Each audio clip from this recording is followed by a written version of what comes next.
This podcast episode may contain explicit material. Listener-viewer discretion is advised. The intention is not to offend, but to provide information.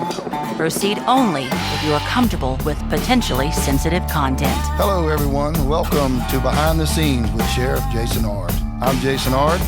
We started this podcast to educate everyone on the role of the Livingston Parish Sheriff's Office. We are about serving and protecting our community. On this podcast, we will tackle lots of topics. Good morning, everybody. We are continuing the episode on honoring Corporal Shawn Kelly, a great man, great father, husband, law enforcement brother that paid the ultimate sacrifice. I am very honored to have a guest with me today, Officer Chris Boyette, Denham Springs Police Department. I know, Chris, it's an honor to have you because I know that you probably have never done it before, number one. And number two, Chris is the young man that was actually in the car with Corporal Shawn Kelly involved in an incident, and we'll kind of get to that in a minute. I'm very thankful that you're here. It takes a lot of courage, and it says a lot about you. Haven't really met you, I don't think. Maybe we have. But with that, can you, first off, thank you for being here, and tell me a little bit about yourself, if you don't mind. Well, I joined the police department December 7th of 2022. I was hanging gutters and saw Officer Alicia and Corporal Ashton walking through the street at Fall Fest. Mm-hmm. And I was talking to my wife one day. I was like, hey, I can just go be a cop with them. And sure enough, they hit the brakes, turned around, come back, and said, we're hiring. Yeah. So, I didn't think much about being a cop. I've always wanted to be a cop. I always wanted to be a motorcycle cop. Mm-hmm. And we walked by the tent, and I seen the motorcycle, and I told my wife, ooh, I can go ride a motorcycle. And, of course, she said no. Yeah. But then she said, well, if it's what you want to do, we can go do it. And I put an application in, and 3 years ago now, here I am. Yeah, it's kind of crazy. People, you don't really understand that unless you are a police officer. When you have a call and you can't get it out of your head, it just stays there until you somehow fulfill that desire of becoming a law enforcement professional.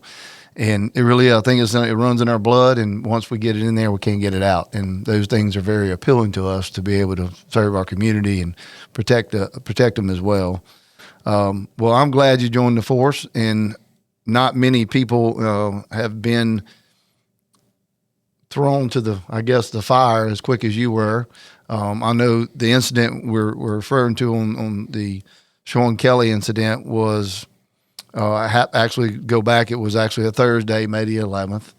And the kind of event started around 3:45 p.m. that evening whenever we had the first call, which was the young lady that our suspect got behind and followed her home in a very aggressive manner.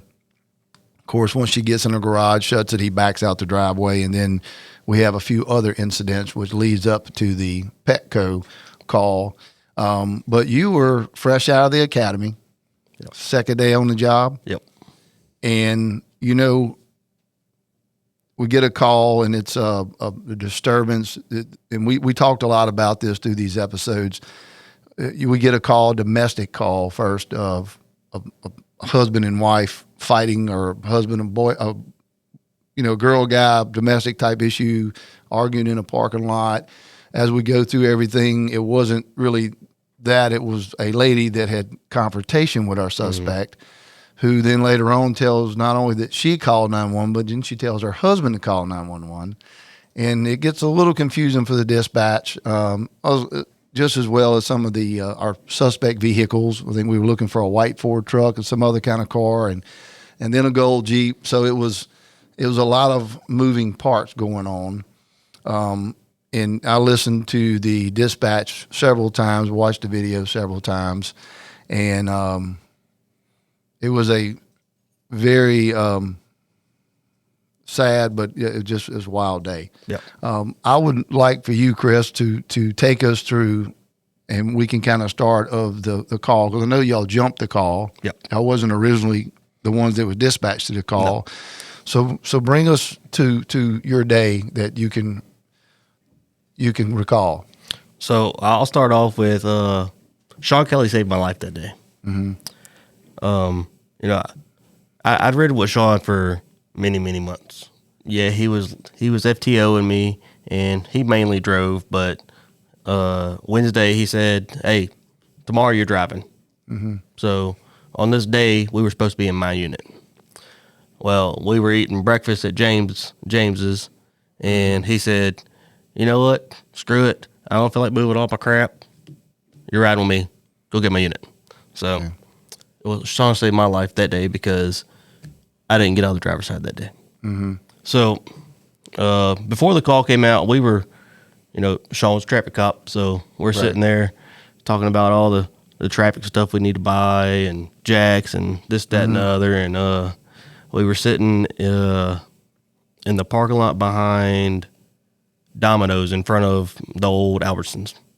And the call came out, and I don't exactly remember who it went to. I don't remember if it was Ballard or Davis or whoever it was, but I think they were already on a call. So Shawn's like, "You want to go to it?" And I was like, "Might as well." And we pulled out and turned on the lights and took off. And we pulled into the Petco parking lot, and Shawn told me to tell dispatch from 97, and we pulled up, and I'd already known they said we was looking for a gold color SUV, and I want to say it was a black car. I think one of the witnesses, I think the female may have been driving a black car. Maybe. Yeah, I think so. I think the original complainant. Yep. So we pulled in, and I spotted the suspect to the right of us as we're going like towards Petco, and the complainant was coming towards us, and so we stopped her, and she said that he was over there pointing towards the direction where I seen the vehicle.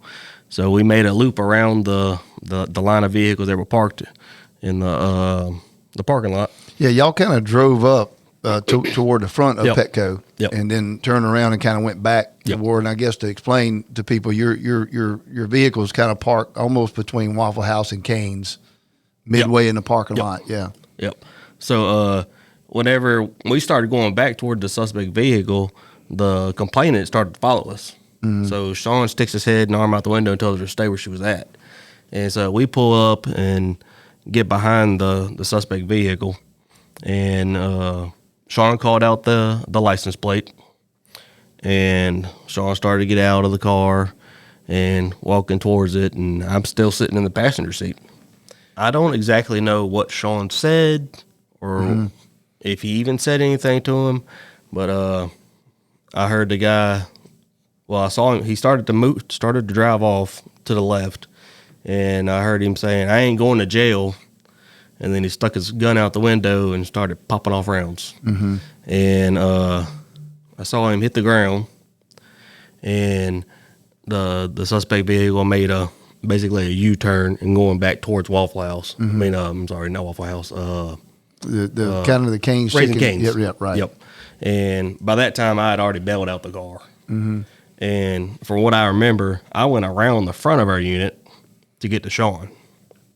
Well, when I got to Shawn, Shawn was yelling. The last word Shawn ever said was, "I need a tourniquet." And a lot of it's kind of fuzzy from what I remember, but I jumped up and was going towards the back of the unit, and I seen old boy turn around and start coming back, and then I heard him shooting again. So as he's coming back, I drew my weapon and went and found a place that I could fight from, and he come back, and as he drove across in front of me, I started letting him have it. Yeah. And I fired off rounds, and then he went towards Russian and went east on Russian, and then I went to Shawn and started CPR and whatever I could do to help. Yeah. And then looking at there's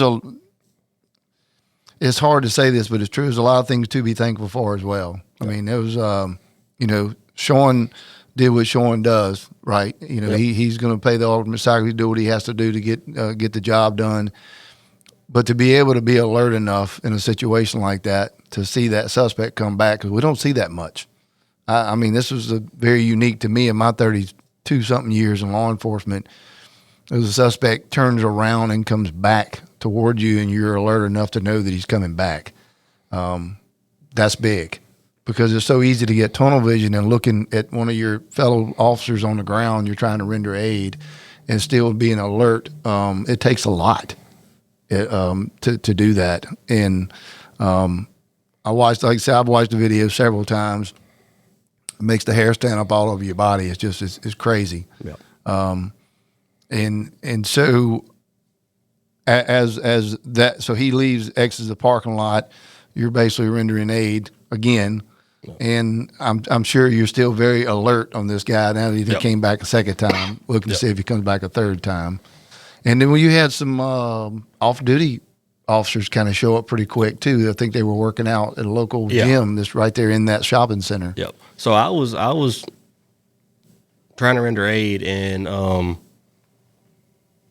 Corporal Ballard, he was in the Big Mike's parking lot on some call or something, and he came over, and I remember a guy. Apparently, I shot out his window.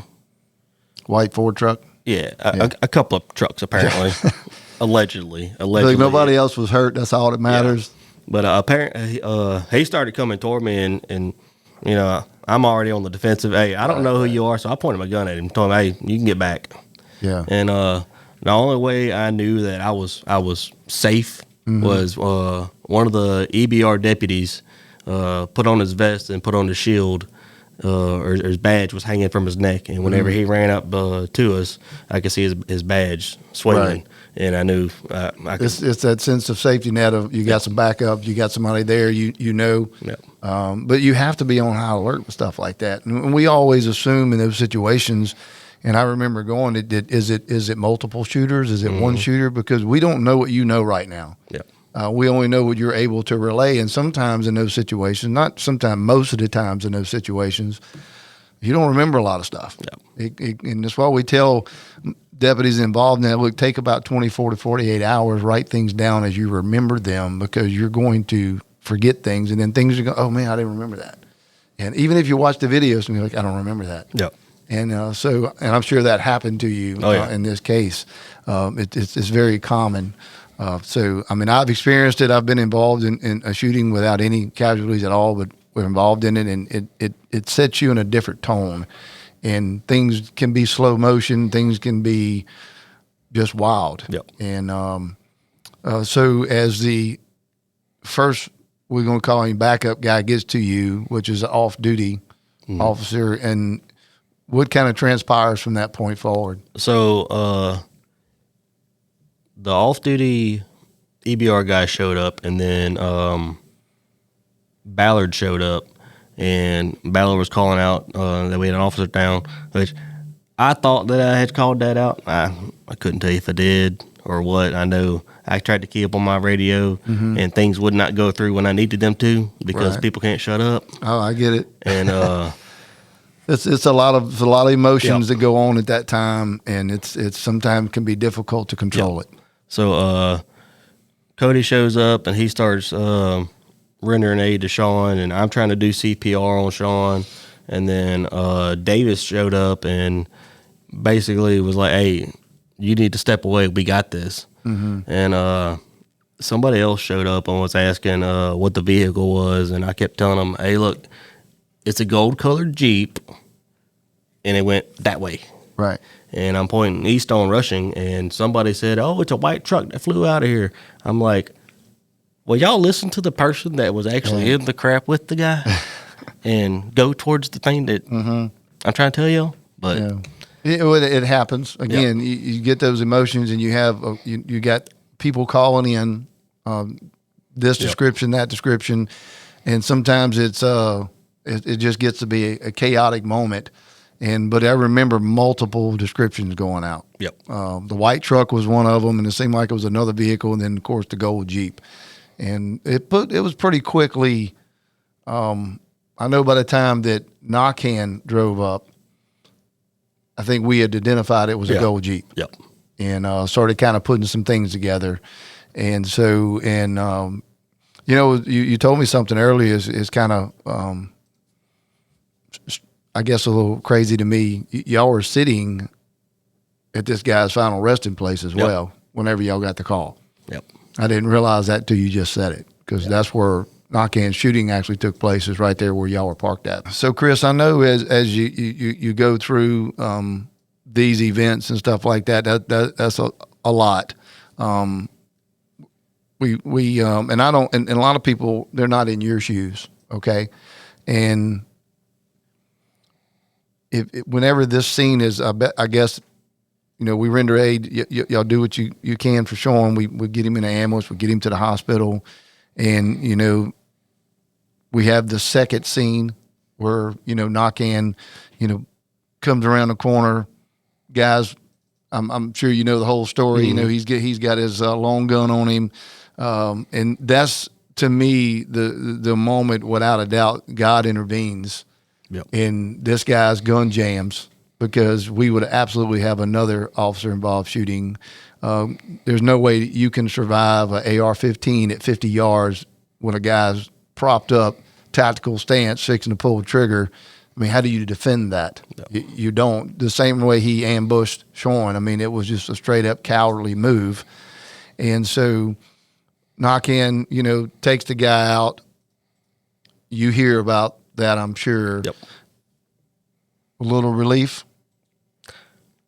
Yes and no. The fact that he's not an option anymore. Yeah. Yes. Or not a issue anymore. Yeah. Do I wish I could have been the one to done it? I agree with that. There's a lot of them that wished that they was in those shoes. I'm glad he's gone. Yeah. And and I had Chief Walker and Lieutenant Scooby was here yesterday, and we talked, but I had him read this, and I don't know if you've ever been privileged to the actual note this guy left. Mm-mm. So he actually, as this thing is going down, our units are headed, if you remember, to the Watson area. So you may not know, but so we got the information on who he was, and when knock-in pulls in, we have located an address in Watson where his residence is at, where he resides.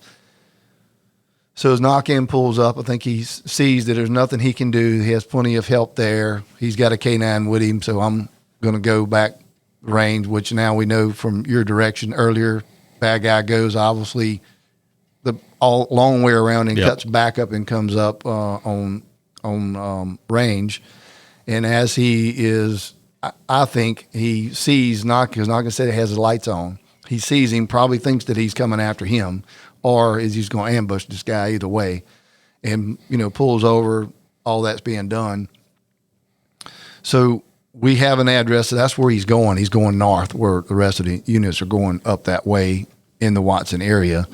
And so we get there. We do a search warrant. This is after he's expired, but we still going to search warrant the house, and we find this. He left us a note, and it basically, the note is and he left a note that I'm not going to read, because it kind of, you got to make sense of it. And so we kind of did a readable of basically what he's saying is the purpose of the dirty apartment is to make sure you're not comfortable when you come here. I do not care. Y'all are going to hell, and you know it. I mean, the guy had it on his mind when he woke up that morning, and we've dealt with him before. I don't know if you ever had direct contact, but I know we've had several calls. We're dealing with this guy. Yeah.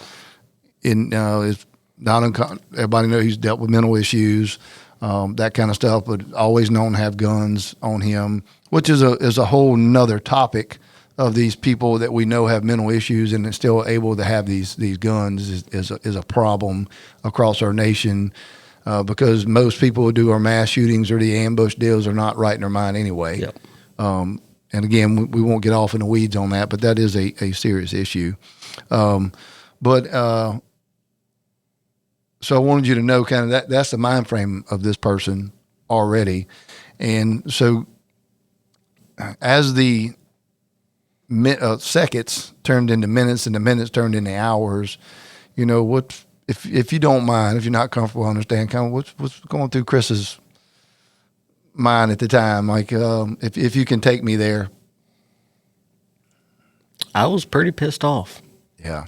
A lot of anger that builds up. Yeah, I mean, So after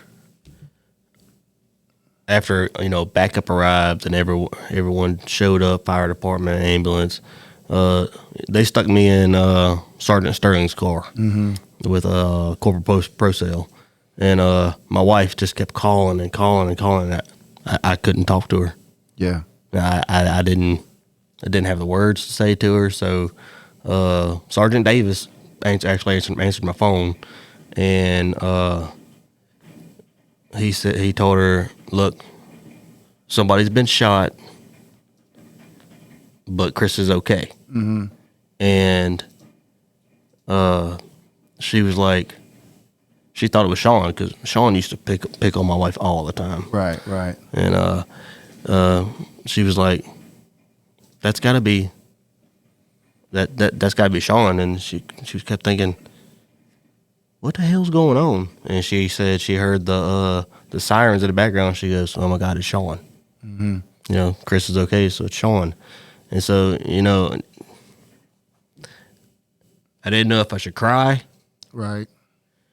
It's Couldn't do it. There's a lot of emotions that we go through, Chris, when you in that moment, and you and look, and I don't care what scenario it is, and you get into a defensive scenario where you sitting there second guessing yourself on everything. Yeah. And people don't, if you're not in that situation, you don't quite understand it.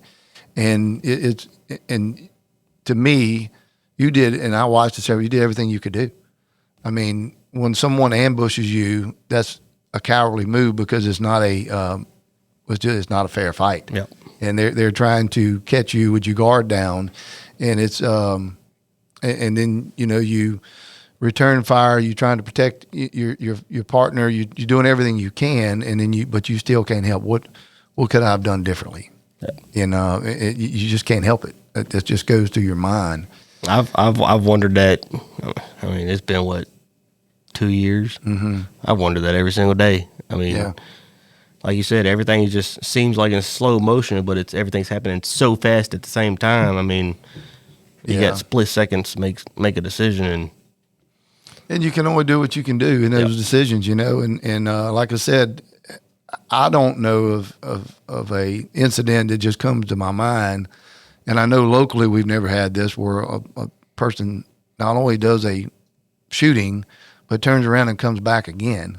And we don't know if he was targeting you because he's seen a new target, or he felt like he needed to finish the job, or whatever the case may be. He turned around and came back.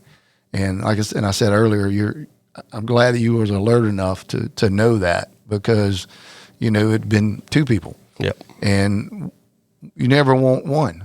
And it gets difficult, and I know that as the hours turned into days, and a lot of our focus was, obviously us praying and doing everything we could with the hope that we had, and that Shawn would pull out of this.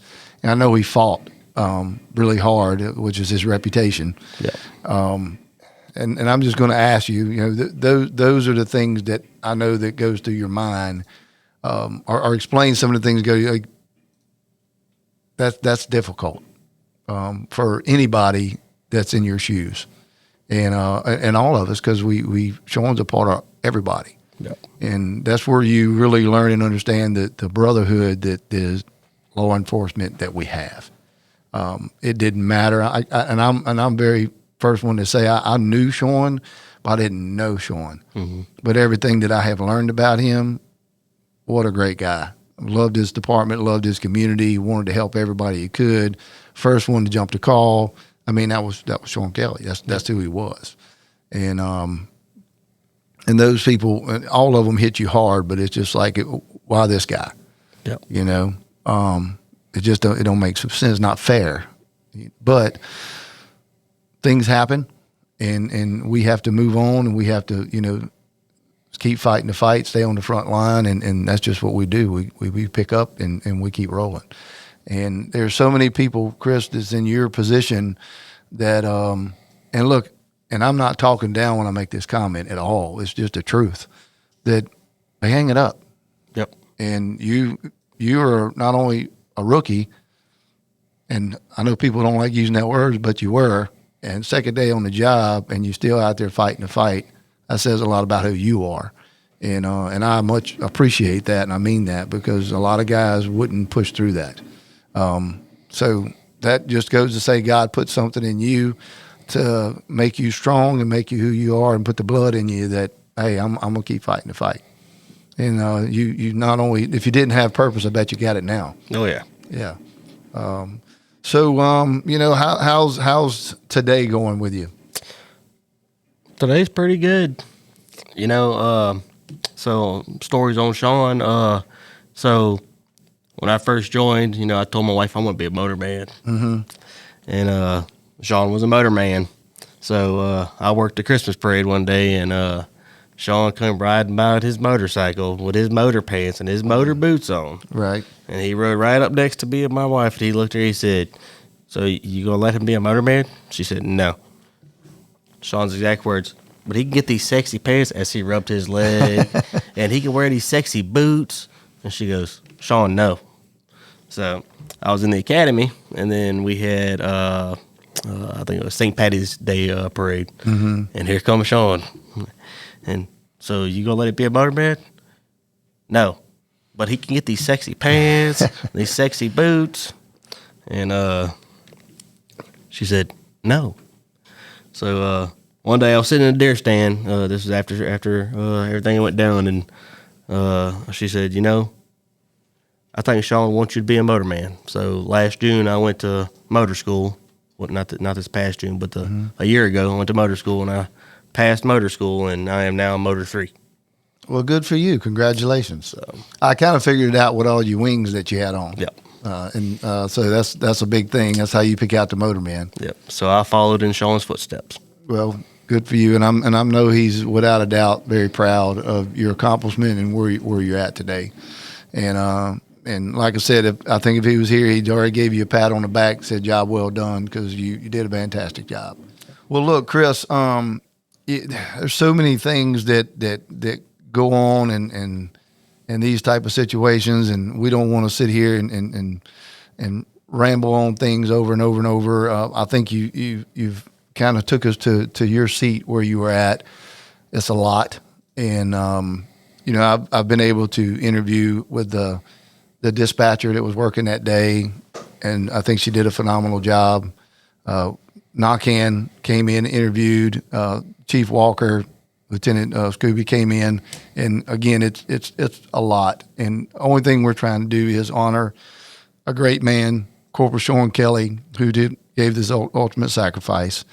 And those are the things we hope we never see again. Unfortunately, in our line of business, we will. Yep. And thank you for continuing the fight, reaching your goals, not walking away from it, taking it head on. And again, says a lot about who you are as a person.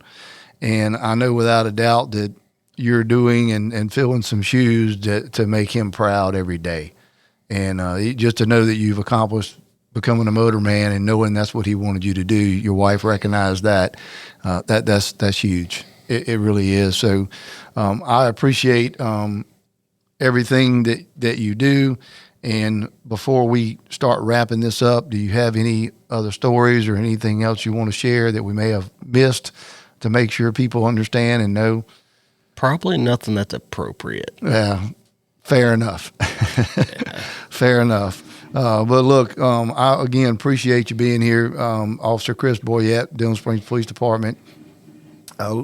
I wish you a great and successful career. Without a doubt, I think you're gonna be successful. You already are. And if you ever need anything from us, we're here for you. Keep your head up. Keep fighting the fight. And again, thank you for taking the time and bringing the courage with you to have these type of interviews. This is not easy, but at the same time, this is sometimes how we get our therapy. Yep. Is to talk through these incidents, and these aren't easy. People don't understand what we go through after the fact, and counseling and peer support groups, and there's a lot of stuff that's involved. And I just kind of want to end on that note and know that we're praying for you and your family and the Denham Springs Police Department.